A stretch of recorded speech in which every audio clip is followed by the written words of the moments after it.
husband, Yes, please. whom we acknowledge as well. We will try not to keep you any longer than is absolutely necessary. We've already detained you for over an hour, hour and a half, right? But you are meeting today with members of the Public Accounts Committee. On my right, your left, Minister Cummins. My left, your right, Minister Husbands. The members of the committee who are online who help us to constitute the required quorum: Senators Drake, Senator Nurse, and Senator Moe. Also, staff from the Office of the Auditor General and the Auditor General himself. You are required to make an affirmation or to take an oath, and the option is yours. Good afternoon, Mrs. Phillips. Could you please stand, please? Your option is to take the oath or to be affirmed, ma'am. Take the oath. Raise the Bible in your right hand and read the oath of witness before you. The evidence that I shall give before the committee shall be the truth, the whole truth, and nothing but the truth. So help me God. Thank you so much. You may sit. Thank you. All right, I'm going to ask you that for the record, you just read your name and position now held with the public service, and position held with the public service, let's say between 2015, 2019. My name is Janet Phillips. I'm currently assigned to the Ministry of Health and Wellness as the Permanent Secretary. Between October 2015 and May 2018, I was assigned to the Ministry of Social Care, Constituency Empowerment, and Community Development as Permanent Secretary. Thank you very much. Members will have some questions for you in relation to your service with the Ministry of Social Care, particularly in relation to those areas, and as those questions have a bearing on the Auditor General's report of 2020. Anybody wants to start? You always refer to me. They come with the easier questions first, Mrs. Phillips. Now, we were advised by Permanent Secretary Gabriel Springer. That's correct, right? Also, it was referenced in the report of the Auditor General that, in fact, the audit was requested by Ms. Springer, who had some serious concerns as to the operations of the Poverty Eradication Fund when she arrived there, and therefore in relation to the tenure of her predecessor. That would have been you. Yes, sir. All right. Did you yourself have any concerns as to the operations, the way the fund was being operated? At the time when I was there, sir? At the time when you was there, Ms. Springer suggested she was so concerned with what she found, lack of proper documentation as to matters, systems not in place, procedures not necessarily followed, and her concern led her to actually inviting the Auditor General to do an audit. Would you have been concerned yourself about any of these matters when you left? Sir, I would say that if I could go back a little before, when I came to office in late October 2015, the first thing I did was that I met... Could you draw the mic, Marshall, could you draw the mic a little closer for her? Because she is wearing the mask. Sorry, sir. Okay. Could you start again, because they're being documented. When I came to office, you can hear me now, sir? Yes, thanks. When I came to office in late 2015, the first thing that I did was I met with the different heads of departments so that I could get a feel for how the ministry's programs were run and being organized. And one of the programs would have been this same program, the Poverty Eradication Fund. So I would have met with the field investigator as well as the project coordinator, at that time. And they would have taken me through the guidelines in respect of how the fund was managed and how the cases were assessed. And therefore, on that basis, I moved forward. I didn't have the concerns that have been expressed by the Permanent Secretary at that time I didn't have those concerns, sir. So when you left off, there were properly functioning systems. Sir, I would say that many attempts had been made to put systems in place and that we had made a lot of headway in that regard. So you were not concerned when you left there that reporting lines were blurred or not observed, accountability was not observed. You were not concerned with any of that?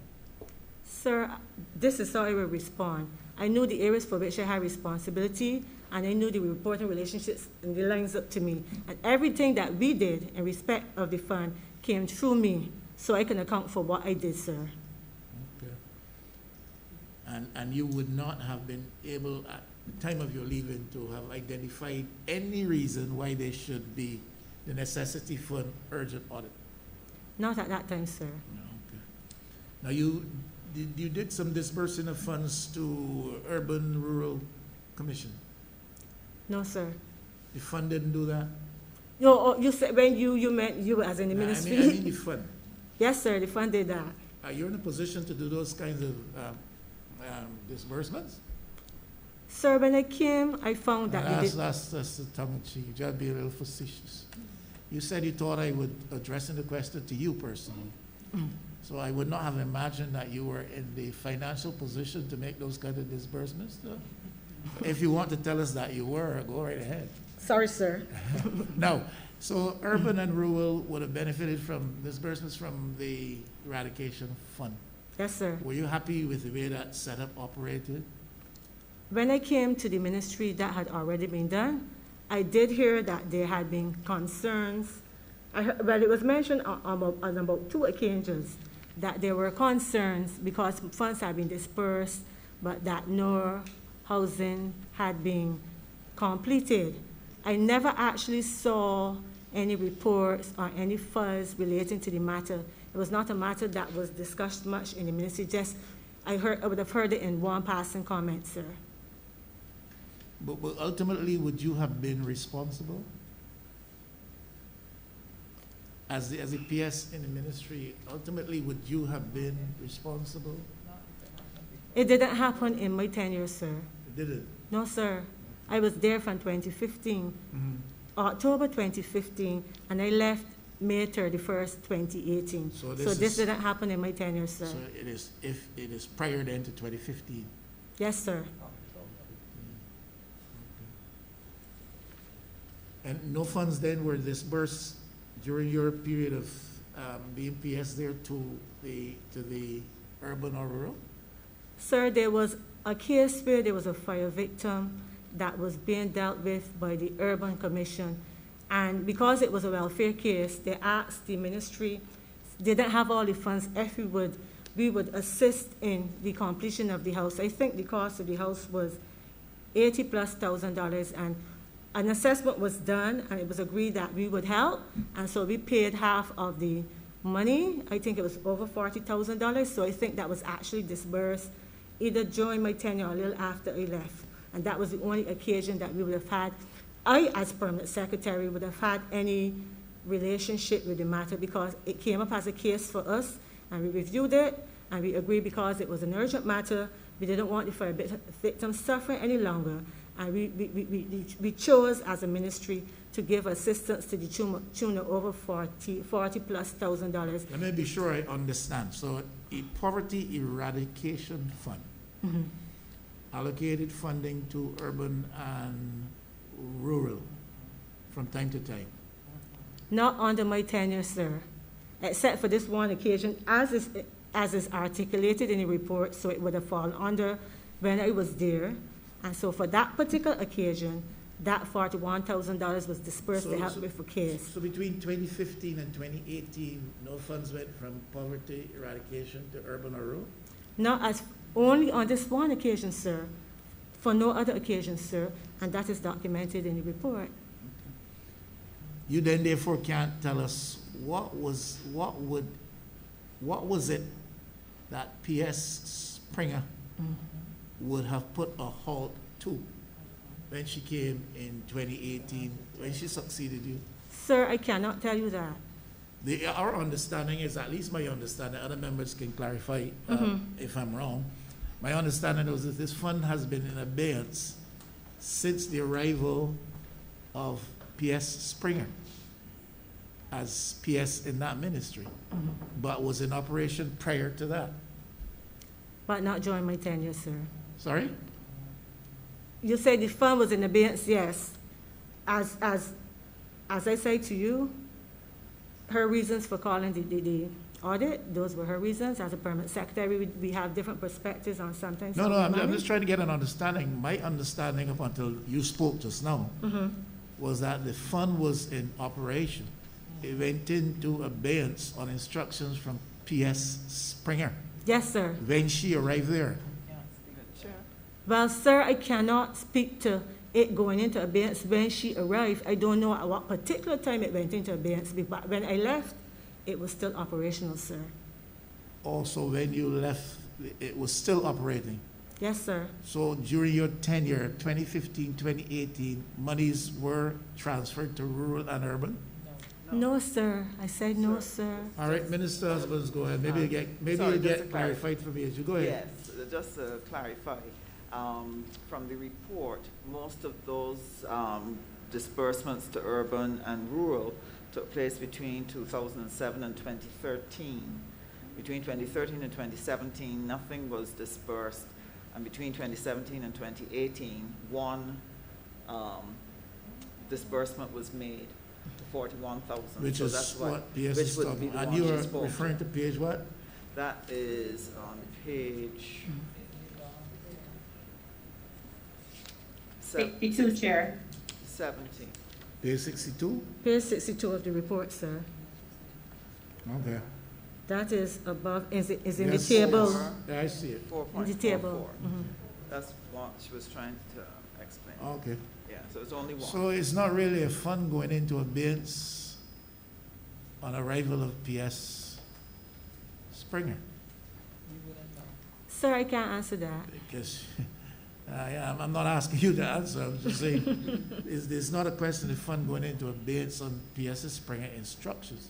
It has not been in operation prior to her coming, really, except for this one instance.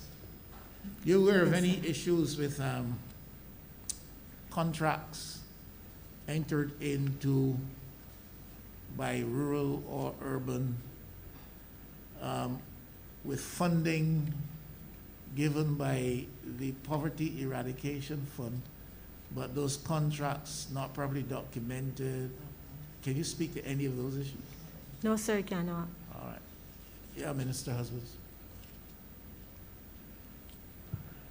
Hi, good afternoon. After, ma'am. My main concern is with the process of approvals. We were told by some of the other officers that worked with the department how the process worked, that things came in, a field investigator did an interview, does an assessment, raises an assessment, is reviewed by the coordinator, and then it goes up for approval. Yes. During your time, what did the approval process look like when it left the coordinator? What happened to an application all the way through to a disbursement? What was practiced? Sorry, ma'am. When the approval, as you said, the field investigator would do her assessment, reviewed by the coordinator. It would then come up to me, coordinator, and I would sit down and have a discussion based on the recommendations. On some occasions, I would sign off, and then it will go back down to the coordinator, who would then liaise with the accounts department to get the payments done on the relevant files. On other occasions, I sent it up to minister, and he would do the final approval, and it would come back to me, go back to coordinator, who would then take it to accounts. And sometimes it all depended on how quickly funds were needed to be disbursed. Either I or him would sign off on the things, but he always got a copy of the approval process. There was a booklet that was always done. One copy went to PS, one went to minister, and the third copy was kept on file. So in looking at, so my understanding is that the coordinator would bring them, y'all would discuss them. Would there be a situation where you had to query the assessment, or you had concerns about a particular assessment and it had to be redone? Was that part of what occurred? There were occasions when I queried the recommendations, but we would then have a fuller discussion. Sometimes if we had to go back to the field investigator to get more clarification. But we more often than less, we would resolve the matters in that meeting, and they would either sign off, or sometimes it was sent to minister. Either one of us would do it. When it came back from him, then I would send it off to coordinator, who would then do the liaison with the accounts department to get the payments that had been recommended by either myself or minister effective, so that they will go off to the relevant agencies for whom we were paying. So well, I have two questions coming from your response. So it goes back to the coordinator, who then passes it to the accountant? Yes, please. Okay. And that was so throughout your time? Yes, it was, ma'am. And you said that there were some that you would approve on your own with the coordinator, and then there were some that you felt should go to minister. What would cause you to refer some to minister? I can't remember distinctly, madam, why that happened, except that because I was aware that either of us could approve, I just all the time, it would not have signed off on all. Sometimes I would send them to him because either of us could do the approval. So it wasn't that specifically there were cases that we considered to be peculiar or anything like that. It's just so that he was also part of the process on some occasions. Other occasions, if he was not there, or if it was something that one or two of the persons had been called in a lot and it was urgent, then I would do the final sign-off and send back. So if you had to determine that out of, say, 100 assessments, what percentage was likely to go up to the minister versus what you would do? I'm trying to get a sense of what caused the flow. Why you didn't do all, or why all did not go to the minister? I'm just trying to get a sense of what caused the difference. Sometimes it had to do with timing, ma'am, and if he was available to do it. So if he was in office or something like that, it would go up to him. But if there were other urgent matters sometimes that he was not in office, then I would do the approval, but he got a copy of everything that would have been approved by me. The books were the same and everything. Okay, so would it be fair to say then that for you, approval was something that the minister would do, but only if he was not present and it was urgent, you would do it without his prior approval, but you would give him a copy so that he could follow what was happening? Is that fair? No, it isn't. Okay. It isn't.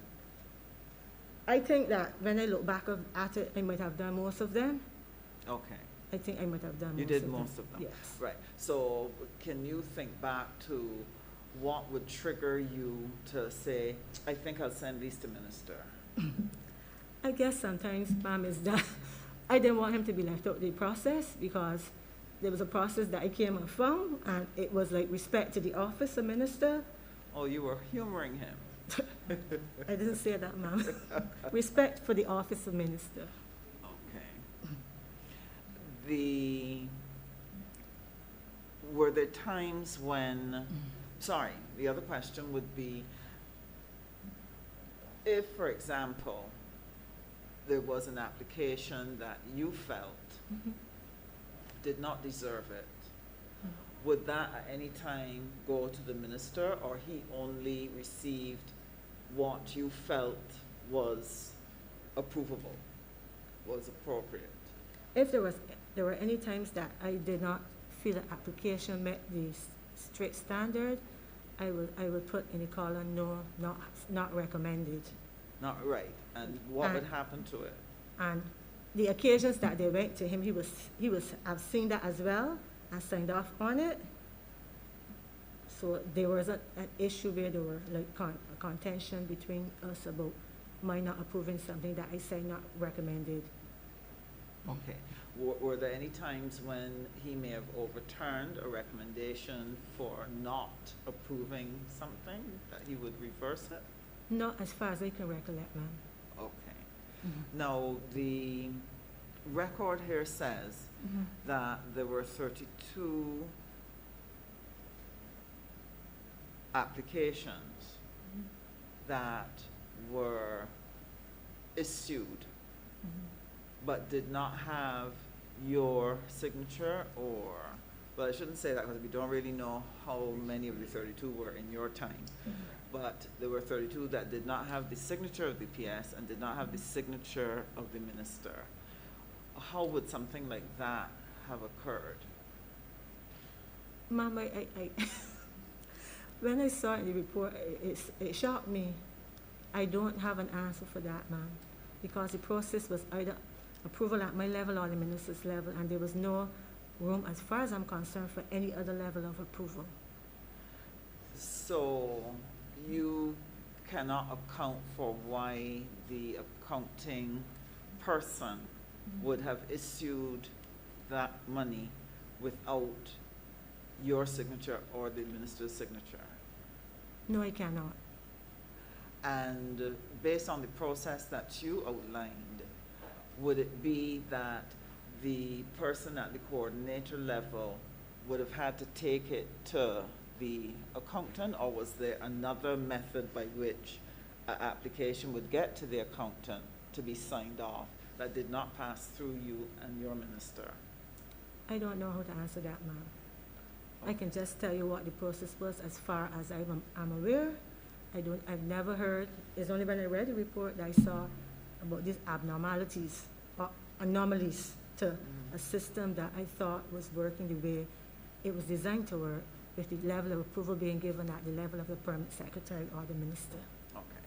Now, was there a process by which you as permanent secretary did a check off against what the accounting officer signed? In other words, you sent through 15. Was there a part of your process that allowed you to review how many the accounting officer had done? The coordinator kept track of those things. Okay. She kept track of those things. And was it ever reported to you that some of those things were awry, out of place? No, please. Not to your knowledge? No, please. Okay. We also were told that 122 applications did not have assessments. There were 32 that did not have a minister's signature or a PS's signature. But there were also 122 that did not have an assessment. And it is supposed that the monies were forwarded. Did anything like that in the reporting ever come to you? It might not have been 122 because it might have been spread over a period. But anything like that occurred during your time where there was no assessment paper attached to the application and the monies were issued? Not that I'm aware, ma'am. Okay, thank you. Thank you very much, Chair. Good to see you, PS. I just have a couple of questions. The Auditor General's report spoke about the absence of clearly defined criteria. What would be your assessment of the criteria being used to approve applications? Okay. Just give me a moment, please. Sure.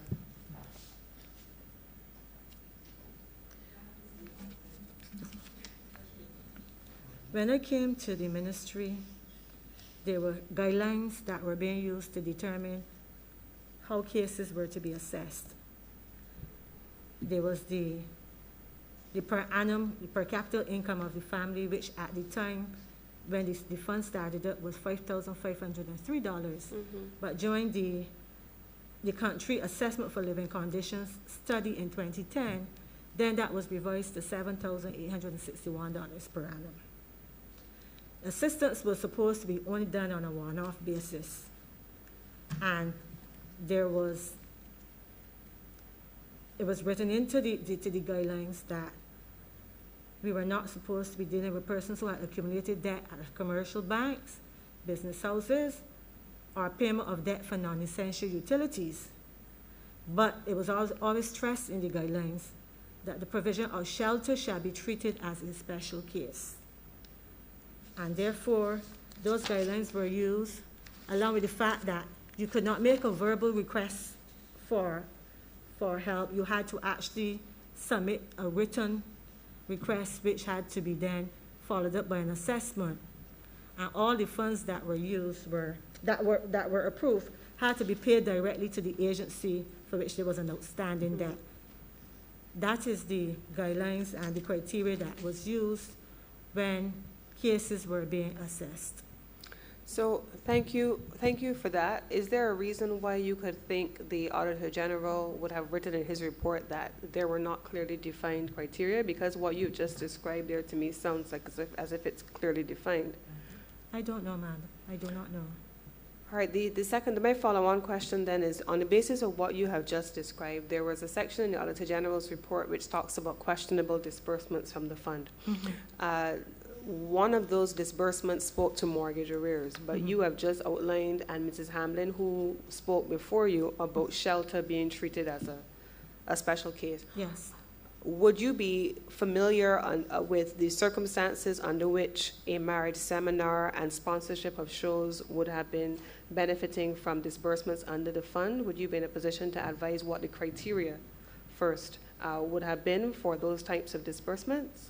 I am not aware of the circumstances under which my seminar was approved, but I know that there was a show under my tenure that was approved based on the recommendations and the assessments done by the persons who would have made the recommendations to me. And the thrust of that particular show was that it was for underprivileged mothers who came from dysfunctional families. And on one day in a year, an organization that is an NGO for which support can be given would present a list of the mothers who they thought were deserving based on their circumstances. They would be treated to a nice Mother's Day lunch, which a lot of underprivileged people probably can't go to restaurants to enjoy. And then based on how they lived in the community and interacted, one or two of them would have received trophies in their honor. And then they actually got to see a show based on the whole ethos of the fund and the fact that we were the Ministry of Social Care and stuff like that. When the case came up to me, I could not say no because I thought it was a good effort based on what it was about. It was not about a show and people getting dressed up and going to have a shamdong bandong party. It was about these persons who were underprivileged getting an opportunity to have a nice Mother's Day lunch, which we know could run a good few $100 a Sunday, that special Sunday, and that was it. So on one occasion, based on the assessment done, the recommendation sent to me, I would have approved that, ma'am. I have one last question, Chairman. Thank you very much, PS. So in the Auditor General's report, the audit that is before us, it says it was recommended it was requested, by the current permanent secretary based on discrepancies which she found. So you would not be in a position to speak to what she found, but would you be in a position to say when you joined in 2015-16, if there were any concerns about the functioning of the fund, whether by way of criteria, process, disbursements, or any of the issues that you would have had presented to you in your familiarization at the beginning of your tenure in office there? The criteria was there as I established, so I don't know why it was said it was not there because I found it there when I came. It was given to me. I reviewed it, and on that basis, I was able to operate in good faith. What I will say, though, is that there were building houses, and I found that the process for that was flawed, And in my tenure, I sought to correct that. I sought to ensure that all the persons who were recommended, and the recommendations came either through the NAB, some came through welfare, and some then came from persons who walked off the street and came and asked for help, and not always by a parliamentarian, because that was my experience in the time that I was there. But I found that the process was flawed in terms of how they went about building houses, and I determined that I would try to reorient the process, because they were building houses and they didn't have any planning permission, no planning permission. And I found that to be very disconcerting. They didn't know that first, because when they got there, the process was had already started many years ago. And when I inquired about it, nobody could show me where the planning permission was. So during my tenure, the year when I was actually in charge of the year 2017 to 18, when 4 houses were actually built under my tenure, I made sure that I made contact with the chief surveyor, and in the case where persons didn't have plot plans, I got them from him. In the case where people were on lands and the landlords were amenable to them having a house built on the land, not a wall house, it would be a board house and stuff like that, I got their permission. I was then able to get the Ministry of Housing to help me to draw some very basic plans, which we submitted to the town planner. I met with the town planner, and I asked for him to expedite the planning process for me, which he did, and we were able to get planning permission for the houses that were built during my tenure, not what I came and found already being built that I didn't have any control over, but over the time that I had control. So we got that in place. What I also sought to do was to ensure that I put terms of reference in place so that we could get a consultant to oversee the projects, and I made sure that I revamped the terms of reference. All that is reflected on the files in the ministry. And then what we did, I met with persons in the ministry. It was myself, the Deputy Permanent Secretary, Ms. Hamlin, the coordinator.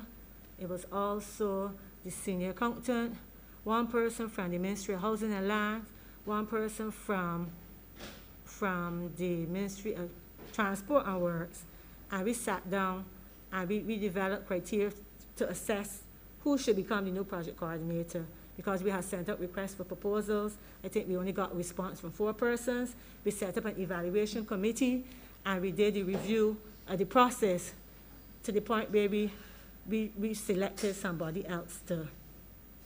to run that, because I understand that prior to my comment, that was not done. So I tried to put that process in place.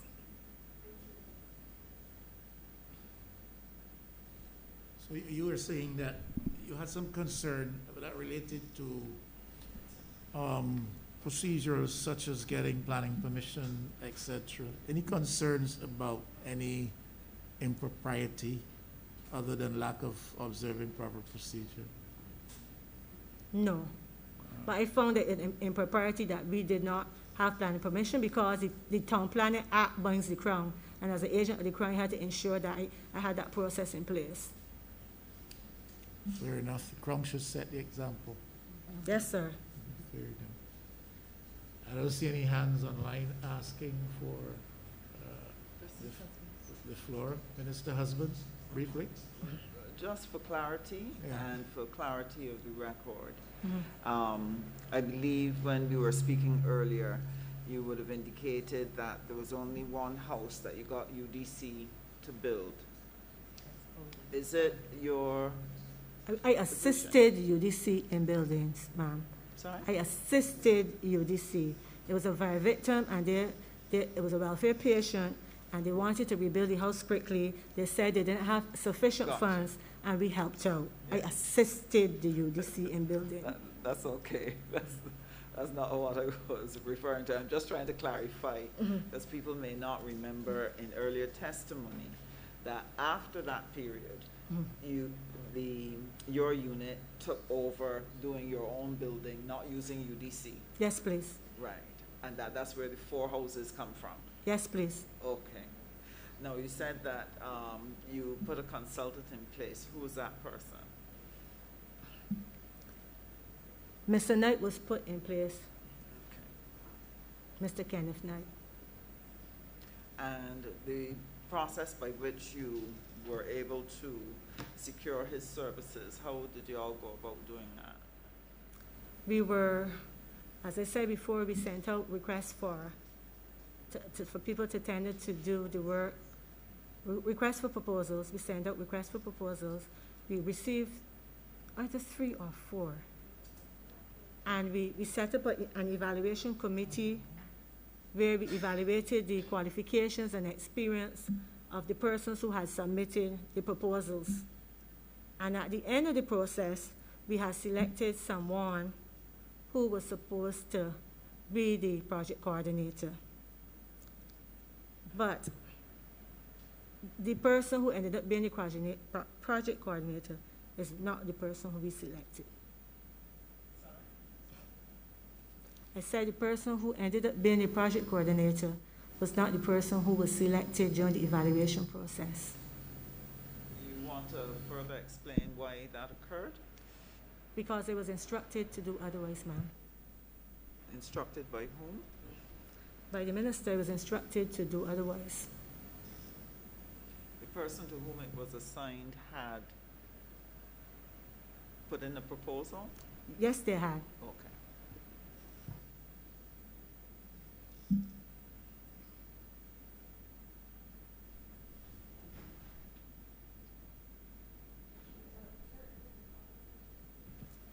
What was your review? Were you finished, Minister Husband?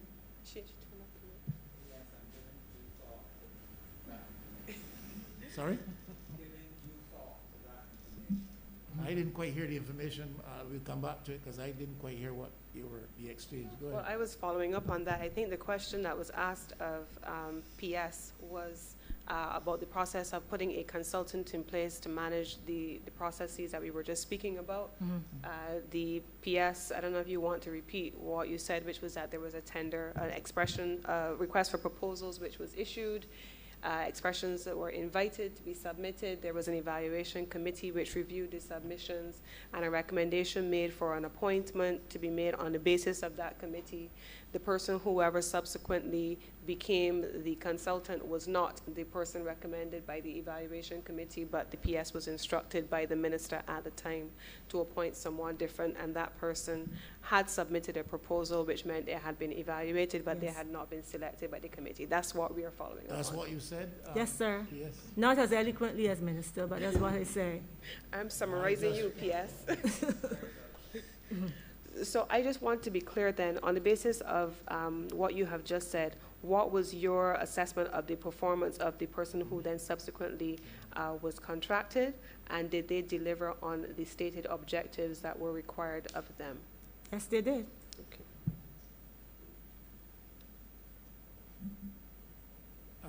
Yes, before we go to Senator Drix, next, Poverty Eradication Fund. How does that relate to the poverty fund that operated or operates out of the Prime Minister's office? Is it the same? Is it additional? Is the current fund, the Prime Minister, the Poverty Alleviation Fund operating in the Prime Minister's office, successor to the Poverty Eradication Fund? Not that I'm aware, Minister. Are the two related? Not that I'm aware. So they're separate funds? That is my understanding. And the Poverty Eradication Fund is still operating normally as it had in the past? There's no decrease of the levels of the funding or anything like that? I don't know, sir. You don't know? No, please. Okay. All right. Senator Drix? Thank you, Chair. P.S. Phillips, when you first started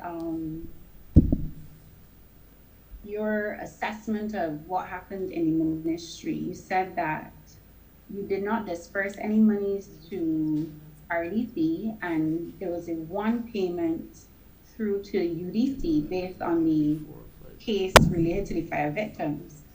Prior to that, it seems as though there was some functioning relationship clearly between the fund and UDC and RDC. Why is it during your tenure that seemed to stop, for lack of a better word? Yes, ma'am. No, I'm asking the reason why. Why was the relationship, I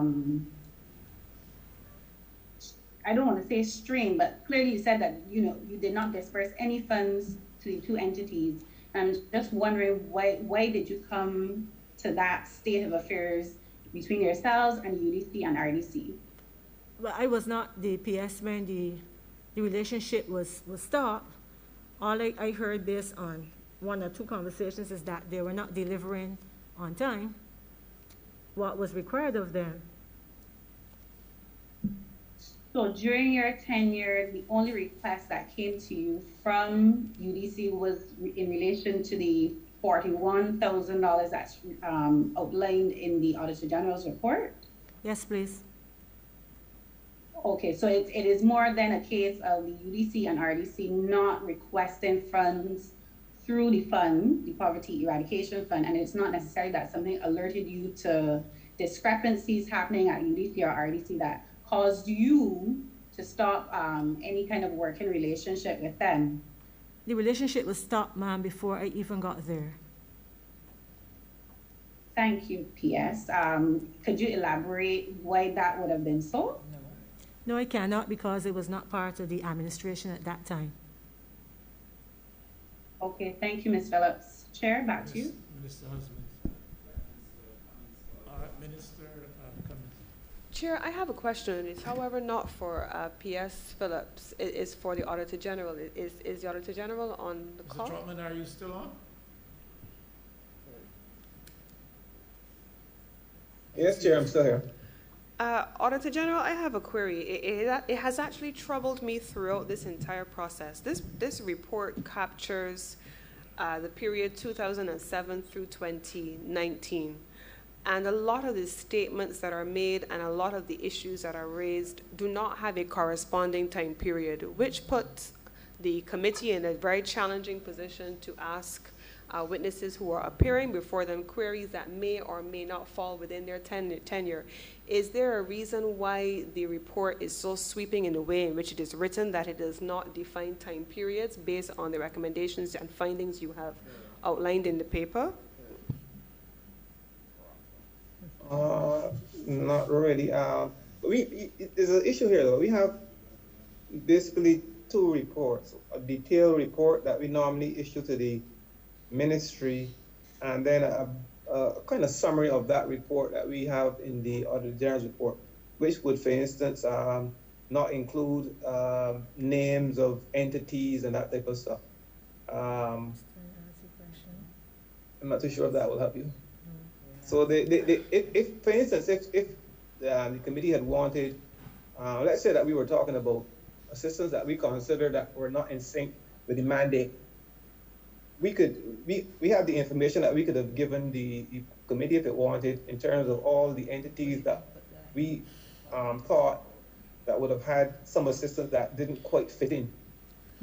Chairman, I'm not sure that helps me, to be quite frank. It would have all the years in terms of this happened in 2011, 2010, whatever. So I think, Chairman, just as a matter of course, we raised earlier in our conversation that these proceedings of the committee are being live streamed to the country. We live in a small society, and at times where even the appearance of inappropriate management of government resources is something that everyone sees simultaneous to the presentation, I think it's important for us to make sure that we are as careful as we possibly can be in the crafting of documents which then go into the public record and are then streamed live, because a period as long as 2007 to 2019 and some of the findings that are here that are not qualified by time and agency cast aspersions in some instances unfairly so on individuals who are then being presented, and it makes the work of the committee slightly difficult because we're asking questions to witnesses that don't really correspond with the time period that they're there. So it is important for the additional information made reference to by the Auditor General to be presented simultaneous to the overall umbrella report that give us the opportunity to mine a little further into the actual reports. Otherwise, Chair, I feel as though we're doing ourselves a bit of a disservice, and we're certainly doing our witnesses even more of a disservice in the public eye. Thank you for that comment, and I agree with that. And that has arisen with respect, especially to this particular 2020 report. As I observed, I didn't think we had that kind of an issue with the 2018. Look at the 2018 report.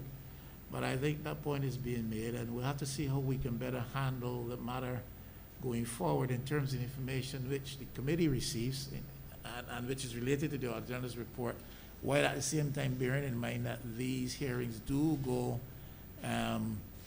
live now to the public.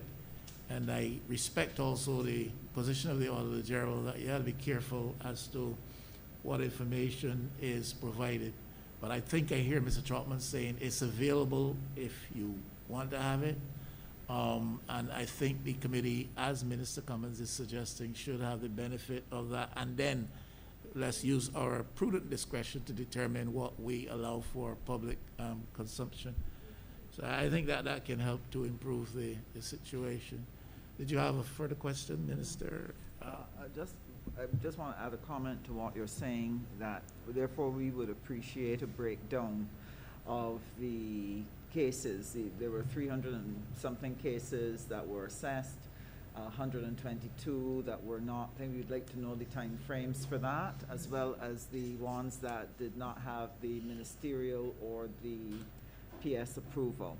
I had just two small questions to complete what I was asking. Who was the minister at the time when you were PS? Minister Blackett. Minister Blackett. Minister Blackett. And who was the PS before you? I think it was Ernesta Driggs? Driggs. Yes. Okay.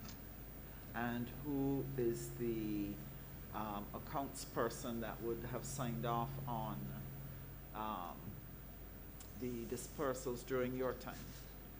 That would be Mr. Horace Williams. Mr. Horace Williams? You mean the person in charge of the account section? Yes. Yes. Mr. Horace Williams. Williams, okay. Okay, thank you very much.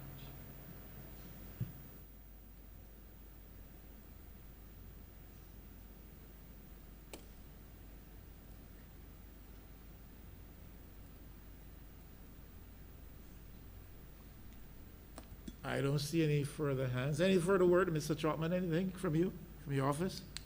Yeah, Chair, I'd just like to close here with this.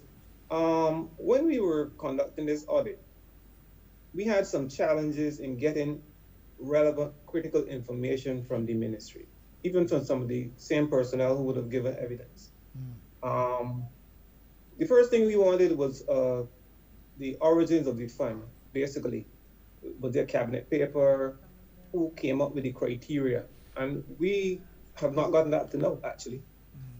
Some of the issues that would be mentioned in terms of, let's say, we're talking about things not seen. We were not suggesting that they were not there. We didn't see them. We asked for them, but we were not given the relevant information. Some of the issues that relate to, let's say, assistance to agencies that were not necessarily in sync with the criteria. What we were suggesting is that if we had a clearly documented criteria, I'm not too sure, I've never seen the one that Ms. Phillips mentioned. It wasn't presented to us. So we were saying, look, if you have a poverty alleviation fund, should it be involved in this providing assistance to mom, this one's for you, balance show, mortgage arrears, assistance with publication of books and so on. So we had our concerns as it relates to those because I didn't have a criteria to assess if these would fit into that criteria. And some of these things would have been over many years, 2011, 2012, and that kind of stuff. To summarize then, the main challenge that we had in terms of this audit was that we could not get that initial information to establish the criteria. In some cases, the whole issue of the follow-up was lacking. Monies were given, even in terms of the housing. We might look at the years of which it would have been given. Let's say what Ms. Phillips would have just described. There was only one disbursement within her period, which we will acknowledge as well, and it's in the report, that the 41,000. But our concern wasn't necessarily if there was a disbursement within the period that Ms. Phillips had. Our concern was about all the other disbursements that I had, that there wasn't any follow-up to see if the houses were completed. That was our concern. So our concern had a issue in terms of follow-up, regardless of if you were the PS at that time or no. We are saying that they had these monies that were dispersed, whatever millions or whatever it was, and that there was no follow-up by the ministry or the poverty fund to ensure that the things were actually done. So those were some of the key issues that we had in terms of this audit. I do take Ms. Minister Cummins' point into contention, but generally speaking, though, we don't normally publish the names of entities and so on in the report, in this particular report. But we don't have a problem in improving whatever we do.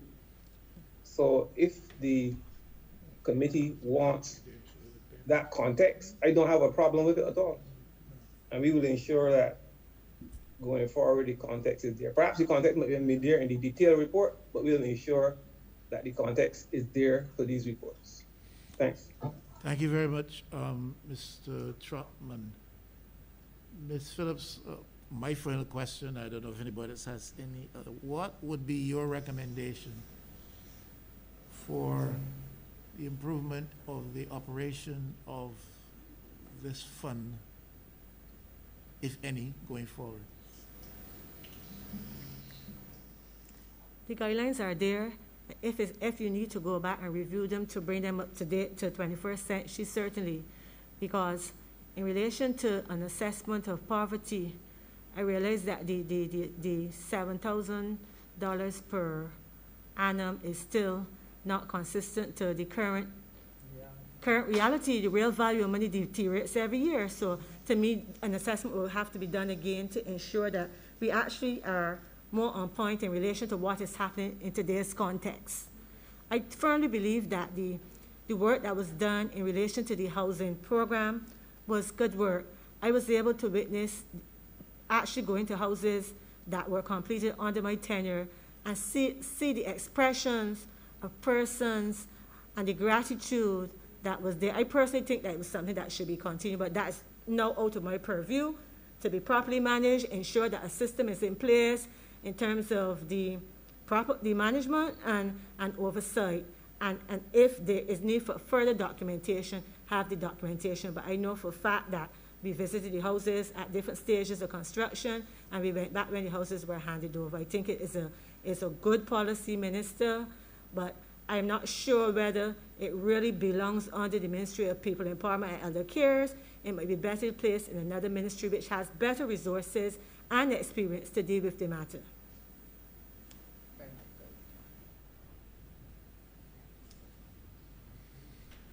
Any more, any suggestions, recommendations, more so relative to internal operations of it? Sir, when I left, I found a field investigator who worked very hard to do a job, and a coordinator who provided assistance. The fact that there's so many more people in Barbados Poor, to me, there's a need for more staff to actually get out there and be able to do the assessments and turn around quicker, because the turnaround time was much less because it was only one person on the ground, and to me that hindered us from reaching the people as quickly as we wanted to reach them.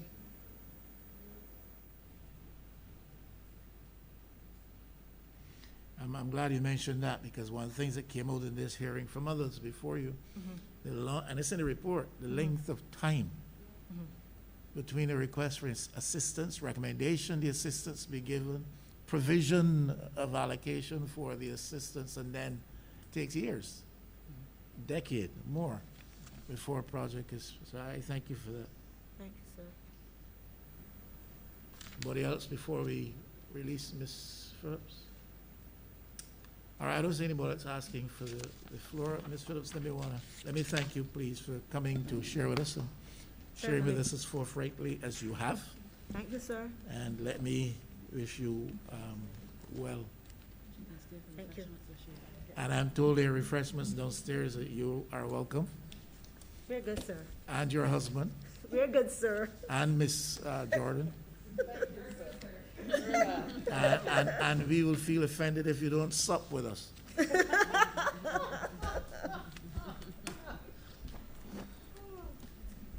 Can I go now, sir? Yeah, you can. Thank you. Thank you.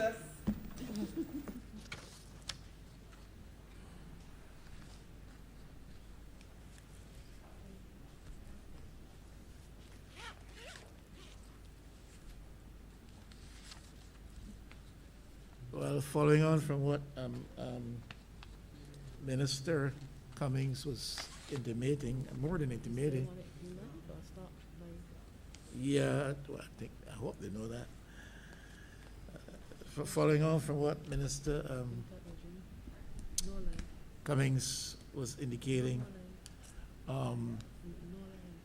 you don't get a sense that you've received some of the answers that you need to have in relation to this matter because of the timelines and the little disparity that exists between functionaries at a certain time and the queries raised in the Auditor General's report.